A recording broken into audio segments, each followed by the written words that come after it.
लिखो isomerism in coordination compounds.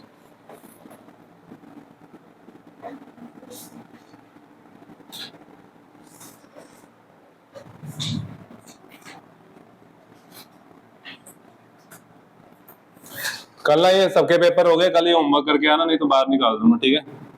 हमेशा के लिए बाहर छुट्टी। पहले नो सॉल्ट, पहले नो अनसॉल्ट। जिसने लेक्चर नहीं लगाए अपने आप करो जहां से मर्जी, ठीक है? चलो, होमवर्क के बिना आए गेम खत्म। No excuses will be entertained. किसी किसी बारिश नहीं चलेगी। चले आगे। Isomerism in coordination compounds. Isomers होते हैं जिनका फॉर्मूला सेम हो, ठीक है, स्ट्रक्चर अलग हो, या बेसिकली उनकी प्रॉपर्टीज अलग हो, ठीक है? दो कंपाउंड है, उनका मॉलिक्यूलर फॉर्मूला सेम होगा, स्ट्रक्चर अलग होगा, जिससे उसकी प्रॉपर्टीज चेंज हो जाएंगी, ठीक है? तो वो दो तरह के हो सकते हैं, स्ट्रक्चरल आइसोमेरिज्म, स्टीरियो आइसोमेरिज्म।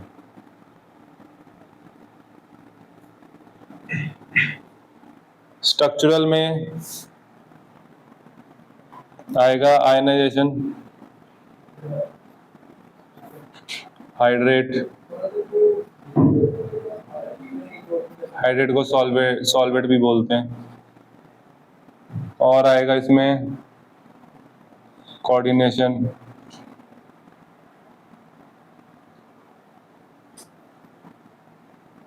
या कोऑर्डिनेट भी बोलते हैं, और आएगा लिंकेज। ये आपको भी नहीं लिखना, मैं बताता हूँ, ठीक है?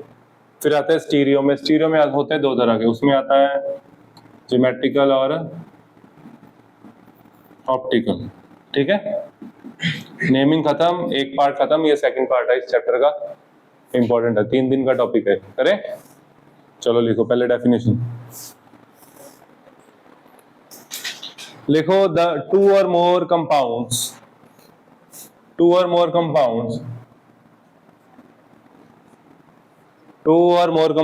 having the same molecular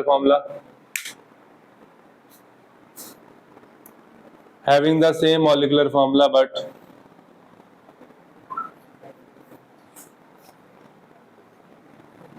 but different arrangement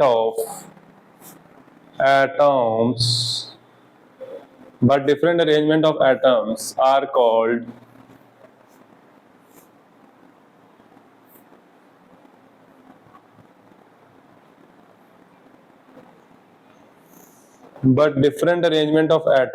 are called isomers, and the phenomena is called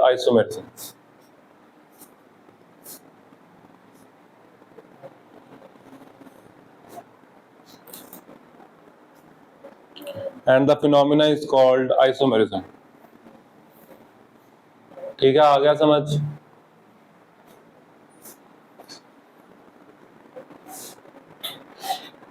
आगे लिखो। Isomers can be broadly classified into two major categories.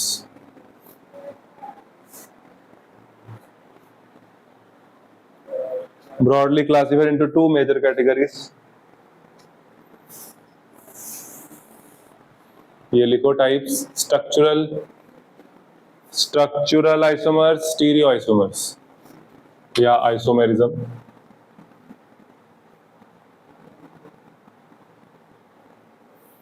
Structural stereo.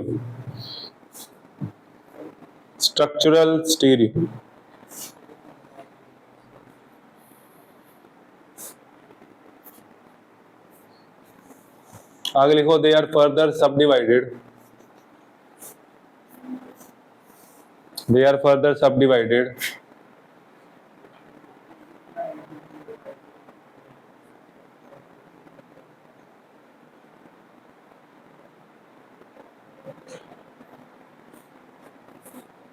into two major categories. Subdivided as shown. Two major categories हो चुकी है, लिख लो। Structural के under 4 आते हैं और स्टीरियो के अंडर आते हैं 2।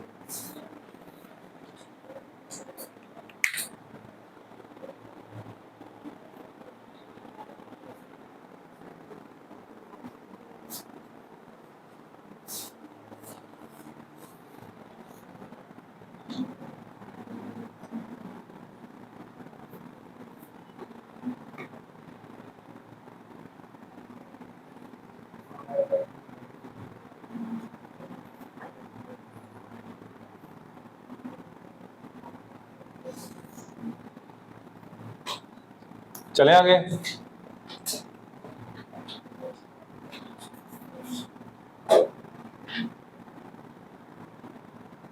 चलो बच्चे लिखो आगे।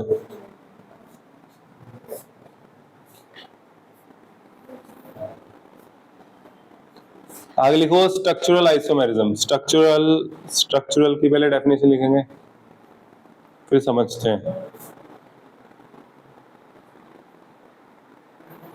लिखो the isomers which have same molecular formula. The isomers which have same molecular formula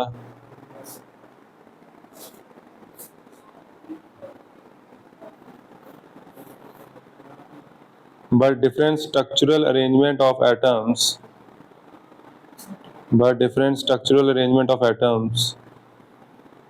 or groups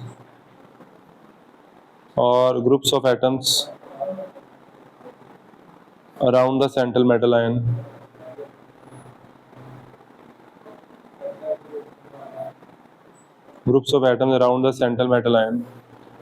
are called structural isomers.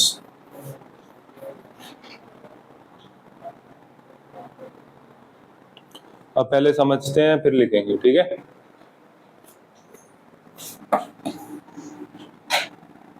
देखो जी,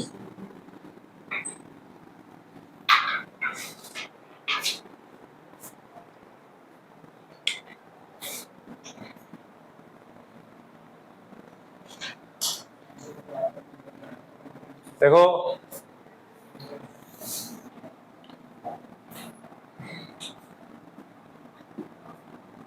अच्छा 30 में नंबर इस कारण आते हैं, तुम लोग रेगुलरली पढ़ते नहीं, क्लास में ध्यान नहीं देते, ठीक है।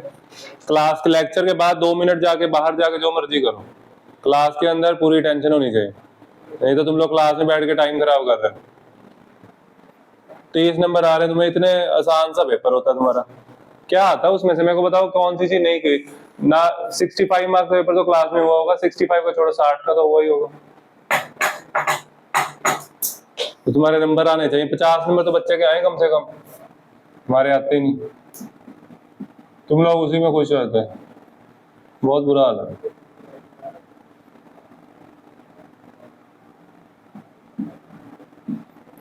अब जैसे ये एक कंपाउंड है, तो इसको पानी में डालेंगे, ये टूटेगा, कैसे टूटेगा ये?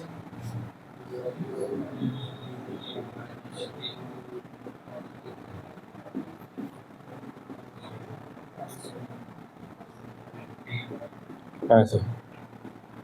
फिर इसी का सेम मॉलिक्यूलर फॉर्मूला रखना है, हम चेंज कर सकते हैं।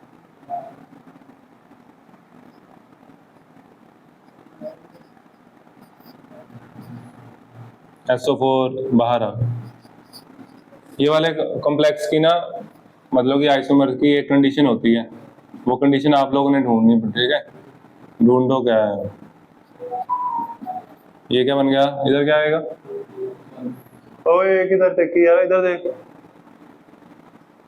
2 पॉजिटिव प्लस SO4 2 नेगेटिव, ठीक है। इसका एक क्वेश्चन आता है बच्चे 1 नंबर का, एक क्वेश्चन आता है इसका 2 नंबर का।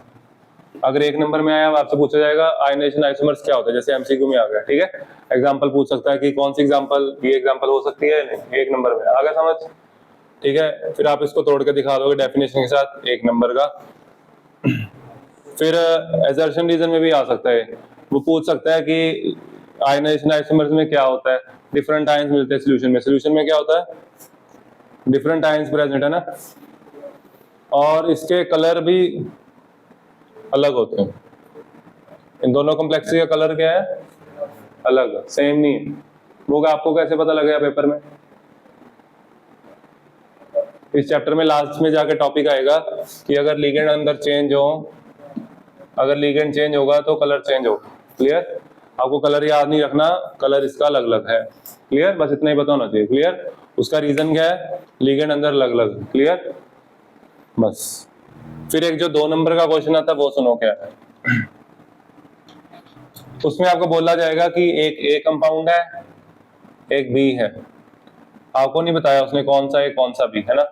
फिर आप क्या करोगे, पूछ रहा है, कहता है बताओ कौन सा ए कौन सा बी, आप क्या करोगे, आपके पास क्या क्या होगा, ए और बी होंगे, और आपके पास AgNO3 का सोल्यूशन होगा, और आपके पास होगा BaCl2।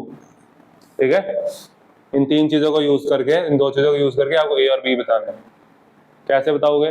आप क्या करोगे, आपने कुछ नहीं करना, देखो हमने वैसे भी नहीं कुछ करना। ठीक है, ए में क्या ऐड करोगे, AgNO3 क्या ऐड करोगे। मान लो कोई रिएक्शन नहीं हुई तो बहुत खुशी की बात है, कुछ भी याद नहीं करना इसमें, है ना। फिर आपने ए को दोबारा ऐड किया BaCl2 के साथ, और वहां हमें पीपीटी दिखाई दी है BaSO4 के। BaSO4 के वाइट पीपीटी होते हैं। ठीक है, इसका मतलब ये हुआ कि सॉल्यूशन में सल्फेट आयन था। क्या था? तो इनमें से ए कौन सा है, ए हुआ ये वाला, ये वाला हुआ। आया समझ? फिर मैंने क्या किया, फिर मैंने AgNO3 भी डाला, मतलब बी लिया मैंने। अब वैसे तो मेरे को पता लग ही चुका है, ये इसके साथ एक्ट कर गया, वो उसके साथ करेगा, लेकिन आप दोनों के साथ करके देखो। तो बी में वैसे मैंने AgNO3 ऐड कर दिया सीधा, चलो तो ये बन गया AgBr। क्या बन गया? और AgBr तो तभी बनेगा ना जब Br आयन बनेगा, है ना। अगर Br अंदर रहेगा फिर थोड़ी बनेगा। ठीक है, कब बनेगा? जब Br as a counter ion होगा। Br कैसे होगा?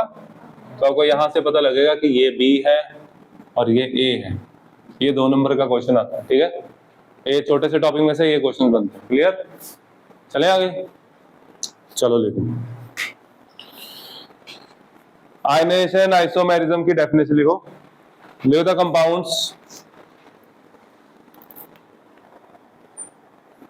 compounds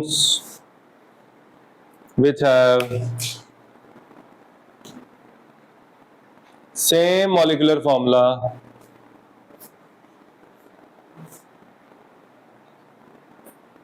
but give different ions in solution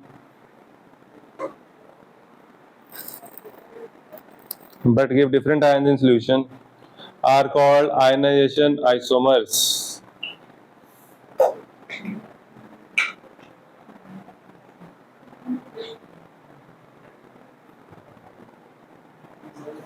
अब इसकी एक सबसे इंपॉर्टेंट कंडीशन क्या है? कौन से कंपाउंड, कौन से coordination compound ionization isomer show कर सकते हैं? बताओ क्या लिख के आओगे उसमें? कौन से आइसोमर्स, कौन से coordination compounds ionization isomerism show कर सकते हैं जिसमें क्या हो, जिसमें काउंटर आयन हो। ओके, और कोई?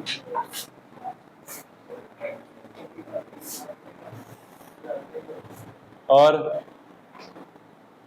अगर आप सिर्फ काउंटर आयन लिखोगे टीचर को गलत कर देगा। हालांकि वो आंसर थोड़ा सा सही है बट नहीं, पूरी बात नहीं बनी। आपके सामने है, देखो क्या कंडीशन है, कंडीशन दिख रही है, हैं? आयंस बनने चाहिए, आयंस बन गए, और आयंस बन गए। एक और कंडीशन है ना इसी के साथ रिलेटेड, बताओ क्या है?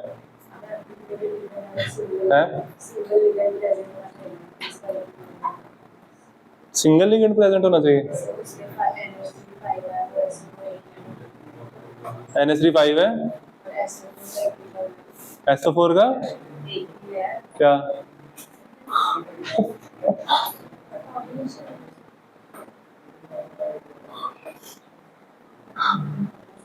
इसमें है कि जो आपके दो, आपके पास जो काउंटर आयन है, it can also act as ligand. Counter ion कैसे एक्ट करना चाहिए? लिगेंड की तरह। Counter ion must act as a ligand, और अंदर जो आपका लिगेंड है जिसको आपने एक्सचेंज करना है वो भी अनायनिक होना चाहिए। क्या होना चाहिए? उसके ऊपर नेगेटिव चार्ज होना चाहिए, है ना, नेगेटिव या पॉजिटिव। आगे समझ? जो अंदर लिगेंड है उसके पास कौन सा चार्ज होना चाहिए? अगर ये न्यूट्रल होता है ये वन शो करता। अगर मैं वाटर ले लूं तो लिगेंड वाटर भी तो है, अगर मैं यहाँ वाटर ले लूं लिगेंड तो क्या होगा? तो फिर ये आयनाइजेशन शो नहीं करेगा। पेपर में एग्जांपल ऐसे देखनी है, समझ गए? सिर्फ ये एग्जांपल में ढूंढते रहना है CONH3SO4 Br कहाँ लिखा है, आगे समझ? चलो लिखो आगे, लिख लो एग्जांपल्स। देखो एक छोटा सा टॉपिक समझाने में मैंने कितना टाइम लगा दिया, तुम लोगों का दिमाग से निकल जाता, तुम्हारे और प्रोजेक्ट बड़े चल रहे हैं। हो जाएगा पास? कितने नंबर आएंगे? 50 कितने आएंगे? 40। तू आया नहीं कल है क्लास लगाने? रोकना 1 मिनट, इसके तार चाटा मारना। चलो आप लोग सभी बहुत इंटेलिजेंट हो, आपको ये समझ आ गया। अब इसका एक क्वेश्चन भी आ सकता है। इसकी कंडीशन क्या है? आयनेशन आइसोमर तब शो होते हैं जो काउंटर आयन है वो लिगेंड की तरह एक्ट करे और अंदर एक और आयन होना चाहिए, ठीक है, तभी होगा। लिखो क्वेश्चन, लिखो एक और लिखो। Coordination compounds of the formula, coordination compounds of the formula this A and B, coordination compounds A and B, coordination compounds A and B of the formula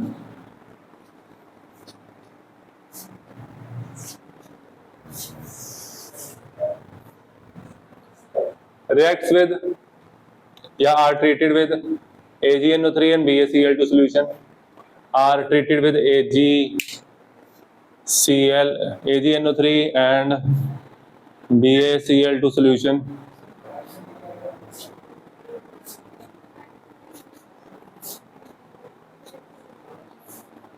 Compound A gives precipitates of BaSO4. Compound A gives precipitates of BaSO4.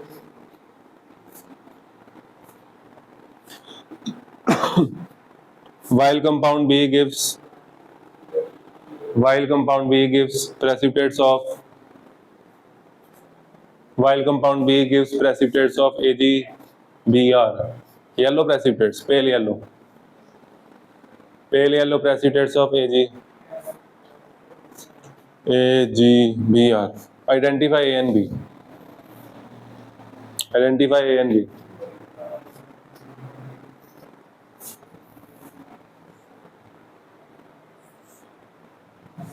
बच्चे अगर आपका वो कहता है ए क्या कर रहा है, ए BaCl2 के साथ रिएक्ट करके क्या बना रहा है, बोलो, BaSO4। अब जब ये रिएक्शन लिखो फिर आप लिखो देयरफॉर ए मस्ट है फॉर्मूला CONH3 कितने 5, इधर ये आ गया B, ए आ गया ए, क्या आ गया, समझ आया? ये ना ऐसे क्वेश्चंस हैं बाद में जब पढ़ोगे ना कभी फिर समझ नहीं आएंगे अगर इतना टाइम डालोगे। स्टडीज पे फोकस किया करो। वैसे आप जब आउट ऑफ टच हो जाते हो ना फिर नहीं हाथ में आएगी पढ़ाई, ठीक है, फिर औखा होता ही होता है यार, कोई भी बंदा दिक्कत आएगी ऐसे। चलो ये हो गया क्वेश्चन।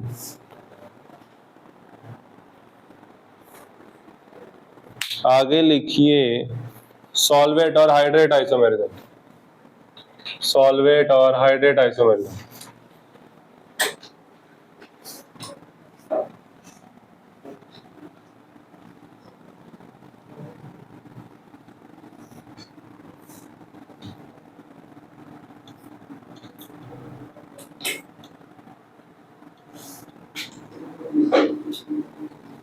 सॉल्वेट और हाइड्रेट आइसोमेरिज्म, इसमें क्या होता है देखो, बहुत आसान है ये।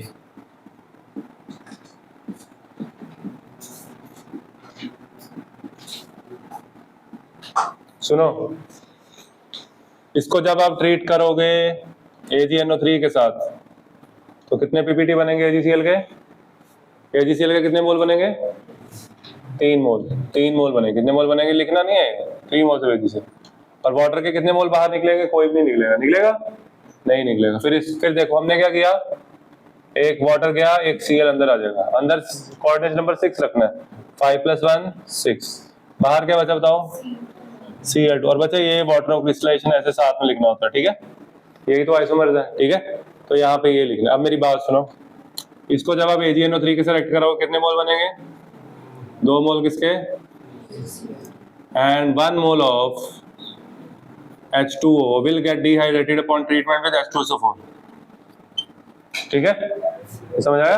आपको सिर्फ लिखना ही है, करके थोड़ी दिखाना है, ठीक है। 1 मोल वाटर का निकलेगा कब? जब इसमें H2SO4 डालेंगे। क्लियर बात है? अभी भी नाचा था कल नहीं, क्या किया फिर? कहा भी क्या आ गया? बड़ा चालाक निकला तो। गेंद नहीं खिलाई तक उन्होंने।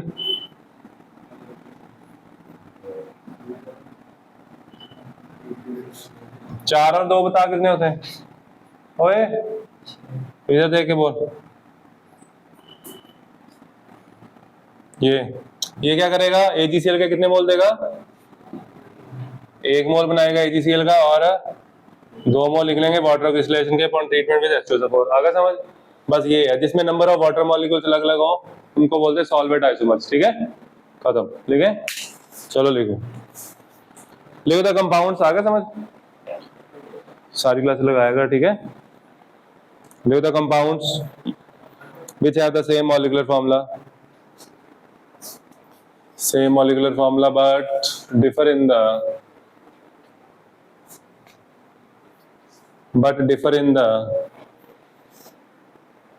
number of solvent molecules,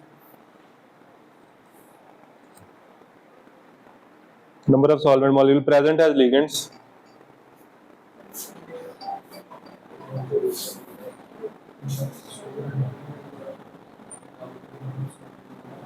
number of solvent molecules present as ligands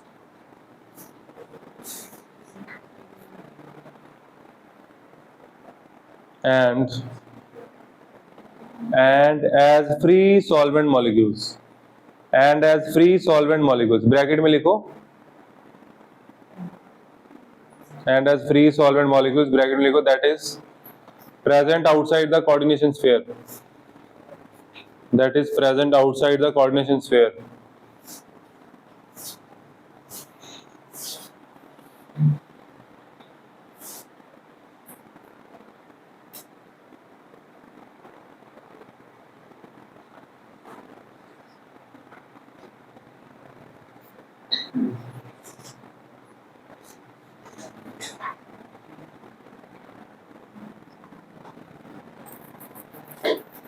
निकली ब्रैकेट में कोऑर्डिनेशन स्फीयर। आगे ब्रैकेट क्लोज करके लिखो, in the crystal lattice are called solvate isomers.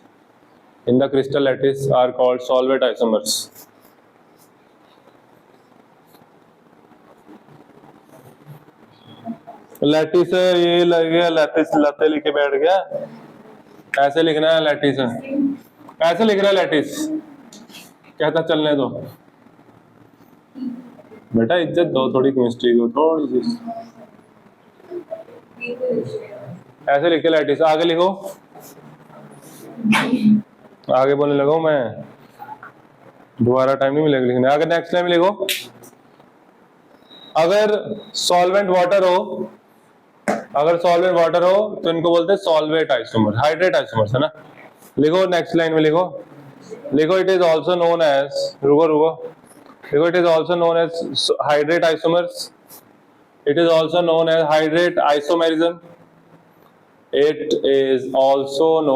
hydrate isomerism, in case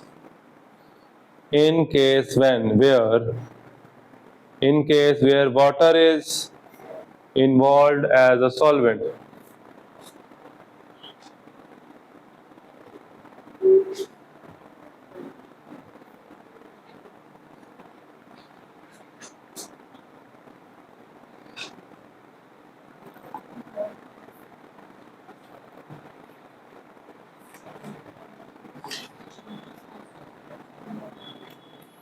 चले आगे। Know talking please.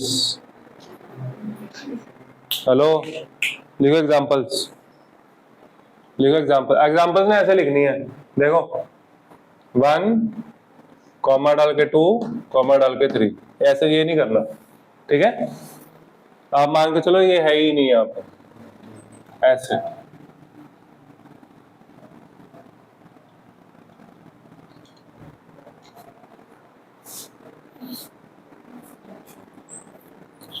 जल्दी करो, हमने एक और करना भी। ठीक है, आगे चले। नंबर पता लग गए BCM वालों को? हाँ जी वापसी, आपके नंबर नहीं पता लगे? पता करके आओ नंबर जैसे मर्जी, मैसेज करो मैम को। केवीएम में डालोगे, मैम का खुद कॉल आया था वापस।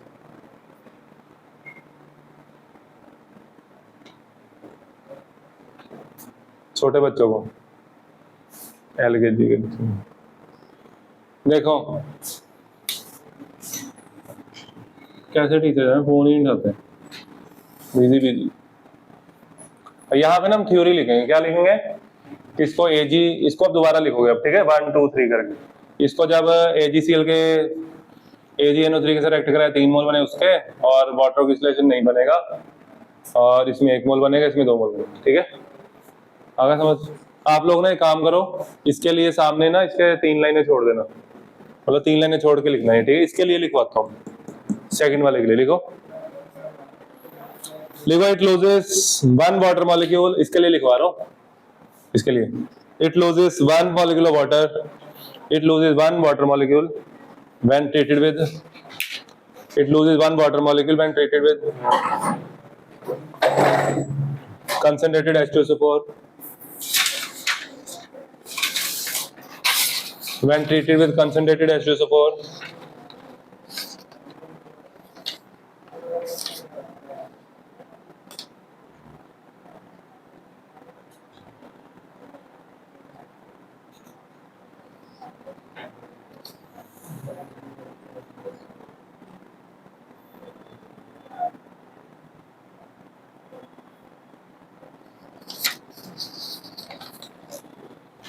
when treated with concentrated H2SO4, आगे लिखो,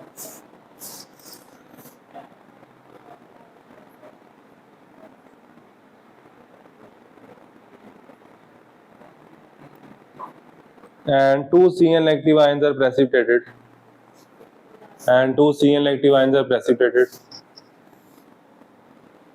as AgCl, as AgCl when treated with AgNO3। बाकियों के लिए सेम लिख लेना, ठीक है। हमने एक और आइसोमेरिज्म कवर करना है, वो भी कर लेते हैं।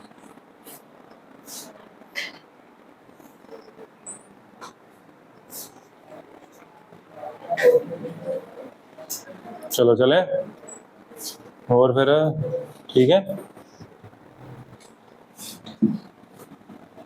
अगला ये सबसे ज्यादा इंपॉर्टेंट है, ये जहाँ जितने भी बच्चे बैठे हैं ना, किसी को नहीं आता, हालांकि इनको चैप्टर आता है बट ये नहीं आता। कोऑर्डिनेशन आइसोमेरिज्म, इसका जवाब देना मुश्किल हो जाएगा ना, इंपॉर्टेंट है ये बहुत। देखो coordination isomerism important, very important.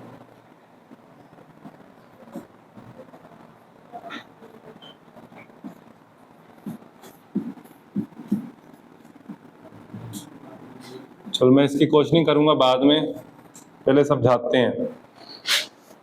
ये आइसोमेरिज्म वो शो करते हैं जिसमें कैटायन और अनायन दोनों कॉम्प्लेक्स हो। कौन शो करता है? और इधर अक्षत गुरुतेज, इधर देख लो, कैटायन और अनायन दोनों क्या हो। फिर ये आइसोमेरिज्म कैसे शो करता है?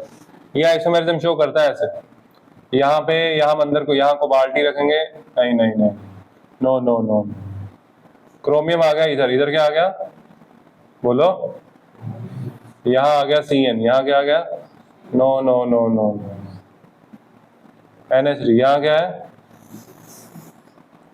इधर कोबाल्ट, इधर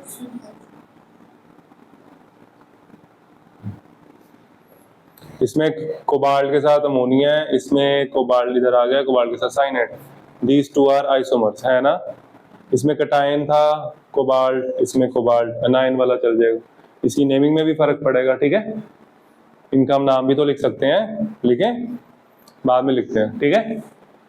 चले, कैटायन और अनायन दोनों क्या होते हैं इसमें, कॉम्प्लेक्स, क्लियर। लिखो, ये इंपॉर्टेंट है, लिखो, this type of isomerism occurs in compounds, this type of isomerism occurs in compounds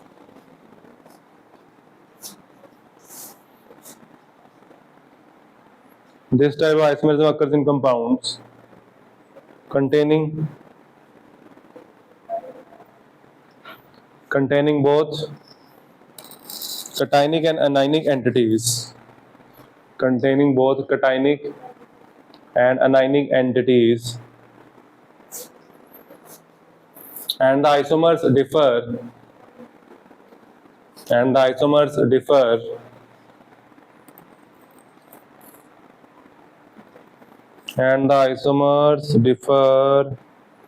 in the distribution of ligands. Isomers differ in the distribution of ligands in the coordination entity. Isomers differ in the distribution of ligands in the coordination entity of cationic and anionic parts. Full stop. Full stop के बाद अगली line बहुत important है, इसका ना mains में question आया था, ये वाली जो लाइन है, सिर्फ इस लाइन से आप लोग कोऑर्डिनेशन के क्वेश्चन करोगे आपको पता लग जाएगा। डॉक्टर डी काम्य एक्सपोर्ट। चलें आगे बच्चों, अगली लाइन में से मेंस में क्वेश्चन आया था, आप लिख भी सकते हो मेंस की लाइन। देखो आगे नेक्स्ट लाइन इंपॉर्टेंट लाइन है, डेफिनेशन आएगी यहां तक ही लिखना है, ये वाला लिखने की जरूरत नहीं है।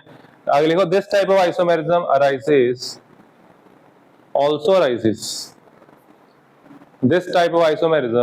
Arises from the interchange of ligands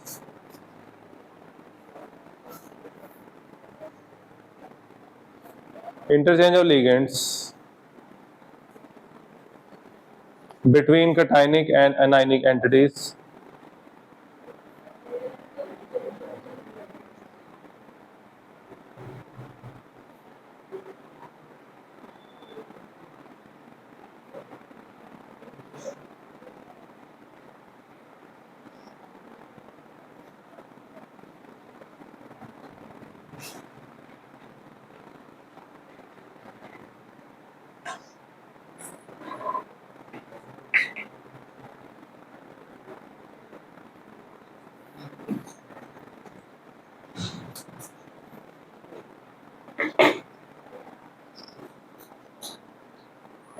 हाँ जी अभी पूरा नहीं हुआ।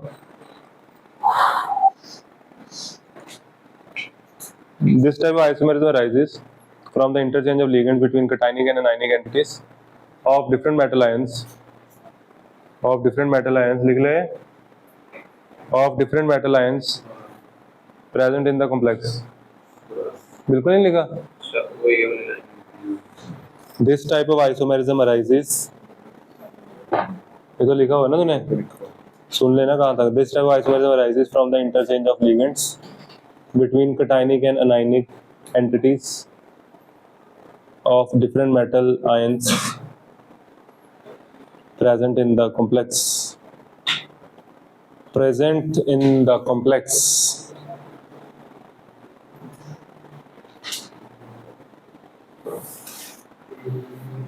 ये एक एग्जांपल लिख लीजिए।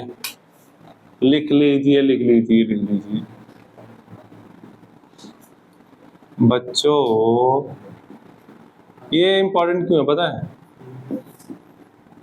क्योंकि ये इंपॉर्टेंट नहीं है।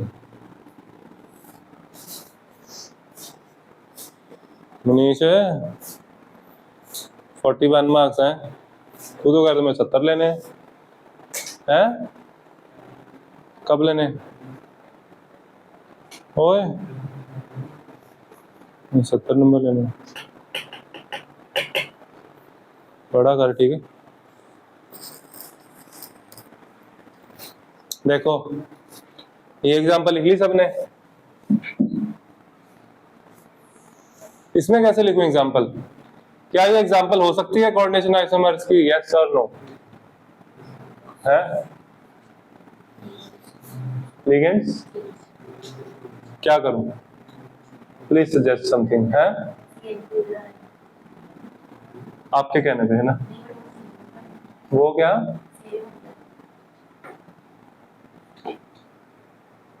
और कोई? क्या ये एग्जांपल वैलिड हो सकती है अंडर एनी केस? चलो इससे भी आसान क्वेश्चन, क्या ये एग्जांपल सही है? बच्चे जब पढ़ रहे होते हैं ना ये, जब रट्टे मार रहे होते हैं या शॉर्ट्स में रीले रूले देख रहे होते हैं, आइसोमेरिज मैंने कर लिया 90 सेकंड में रिवाइज, है ना, तब उनको ये लगता है कि ये एग्जाम्पल वो ऐसे ही बना लेगा, पेपर में वो एग्जाम्पल अपनी मर्जी से लिख देगा ऐसे। इसकी जगह अगर आप ये एग्जाम्पल लिख देते हो तो ये गलत है ना। कैसे? कोबाल्ट के मैं क्रोमियम कर देता हूँ, ये लो, ये सेम कर देता हूँ। ये एग्जाम्पल सही है गलत है? अक्षत कहता है मतलब है ये वाली एग्जाम्पल ठीक है। कैसे? इसने तूने तो ऐसे बोला, कैसे सही है ये? कैसे करते हैं है? अच्छा फिर ये एग्जाम्पल नहीं बन सकती, क्यों? चार्ज कैसे? वेरी गुड, शाबाश, बहुत अच्छा जवाब दिया। और कुछ? यहाँ तक सही है। और कुछ? ये क्यों नहीं शो कर सकता? चलो इसका, इस पे हम बाद में आते हैं। ये पॉइंट समझा दूं आपको मैं, सुनो, इस पॉइंट को समझो पहले, इस पॉइंट पे हम बाद में आते हैं, इसको छोड़ो। पेपर में इसकी एग्जांपल्स ऐसे नहीं बनती, ठीक है। आप लोगों ने इतने नेमिंग के क्वेश्चन किए, कोबाल्ट पे कितना चार्ज आ रहा था हर बार? +3 आ रहा था। कितना आ रहा था? हालांकि कोबाल्ट +2 भी शो करता है, लेकिन ज्यादातर कॉम्प्लेक्सेस में क्या था चार्ज? +3। तो इसका मतलब इसमें कोबाल्ट पे चार्ज होगा +3। कितना होगा? इसमें कोबाल्ट पे, क्रोमियम पे, दोनों पे चार्ज कितना आना चाहिए? +3। कितना आना चाहिए? तो +3 के लिए अगर मैं यहाँ 0 0 लगा देता हूँ मान लो, तो इसके ऊपर चार्ज तो कितना आ गया? -6 आ गया। 6 आ गया, 6 कितना आ गया? विच इज नॉट पॉसिबल, ठीक है। तो अगर इसके ऊपर 3 चार्ज लेके आना है तो आपको यहाँ पे, ये तो कटायन, ये तो 9 है ना, क्या ये इधर तो कटायन होता है, बट ये तो 9 है। अगर इसको कटायन मैं मान लेता हूँ कटायन है, यहाँ +3 लगा दिया, तो अब इसके 4 निकाल देंगे। समझ आया मैंने क्या किया? मैं मान के चल रहा हूँ कि ये क्या है? कटायन, क्या है, और इसके ऊपर चार्ज क्या है? तो क्रोमियम पे 4 निकाला, x -6 इक्वल्स टू x कितना आया? 9 आ गया। गलत हो गया ना, ये कटायन है ही नहीं, ये तो 9 है, एग्जांपल बता रही है ना। ये एग्जांपल तो सही लिखी ना हमने, तो इसका मतलब अपनी मर्जी से लिगेंड को इधर नहीं भेज सकते। देखो मैंने मेटल को भेजा, लिगेंड को भेजा, बंदा सोच सकता है कि लिगेंड भेजो, एक ही बात है, नहीं है एक बात, ठीक है। अगर आप लिगेंड को एक्सचेंज करोगे, इधर करोगे, तो वो अनायन बन जाएगा, क्लियर। तो ऐसे नहीं करना। क्या एक्सचेंज करना है? मेटल। तभी कहते हैं अलग अलग पेन रखा करो, इनको फ्रीज कर दो, ठीक है। इनको रेड पेन से लिखो। क्या एक्सचेंज किया? बोलो, अब मेरी बात सुनो। तो फिर ये वाला कॉम्प्लेक्स सही है, वो देख लेते हैं कैसे। देखो ये टूटेगा ऐसे। अब मेरे को पता है कोबाल्ट में +3 चार्ज होता है, कितना? और अगर आपको थोड़ा सा भी आता है कोऑर्डिनेशन कंपाउंड चार्ज वगैरह निकालना है, तो आपको पता होगा इस पे अगर +3 चार्ज लेके ना, तो यहाँ क्या चार्ज चाहिए? +3 चाहिए। यहाँ क्या चाहिए? +3 चाहिए। तो इधर +3, उधर क्या आ जाएगा? -3। तो इसलिए ये एग्जांपल वैलिड है। तो इस पे निकाल के देख लो, x -6 इक्वल्स टू -3, कितना आया? +3। तो यहाँ पे x इक्वल टू 3। आगे समझ? तो ये एग्जांपल सही है, आगे समझ। अब लिगेंड को ऐसे एक्सचेंज नहीं कर सकते, क्लियर। अब मेरी बात सुनो, तो वो एग्जांपल गलत है, दिमाग में रखना, कहीं लिख लेना अगर लिखना हो। अब आते हैं दूसरे एग्जांपल पे, जिसको हिमांशी ने बोला कि क्या बोला था हिमांशी? में बोल गया। हिमांशी बताओ। हिमांशी अब थोड़ा थोड़ा कभी कभी तो आंसर जवाब देते हो, बोलते नहीं है, आपने बोलना छोड़ दिया। ये एग्जांपल सही है, बन सकती है या नहीं? बताओ। अभी तुम लोगों को क्या पता कि मेटल एक्सचेंज हो सकता है? क्या एक्सचेंज हो सकता है? अब मेरी बात सुनो, यहाँ पे मेटल एक्सचेंज हो सकता है, ठीक है। यहाँ पे मेटल अलग अलग थे, यहाँ पे मेटल क्या थे, यहाँ पे मेटल क्या है, यहाँ पे एक्सचेंज करके क्या करोगे? फायदा हुआ नहीं ना। तो फिर दूसरी कंडीशन क्या है कि इधर कटायन रखना है। क्या रखना है? कटायन रखना। इसके ऊपर चार्ज कितना रखना है? +3। कितना रखना है? तो अगर आप वो चीज कर पा रहे हो तो कर सकते हो, इसका मतलब लिगेंड को एक्सचेंज कर सकते हो। क्या कर सकते हो? लेकिन आपको ये किसने कहा कि सारे लिगेंड एक्सचेंज करने? अगर मैं सारे लिगेंड एक्सचेंज करूं तब बनेगा ना ये, तो सारे लिगेंड एक्सचेंज मत करो, सिर्फ 2 लिगेंड एक्सचेंज करो ऐसे। क्रोमियम NH3 कितने, ये क्वेश्चन मेंस में आएगा, इधर कितने 4, CN 2 ले आओ इधर। और क्या हो गया इधर, क्या आ गया अब, बोलो बोलो, CN कितने 4 और अमोनिया। अब इसके ऊपर चार्ज कितना आएगा ताकि इसके +3 आए, यहाँ पे कितना चार्ज होना चाहिए ताकि +3 आए,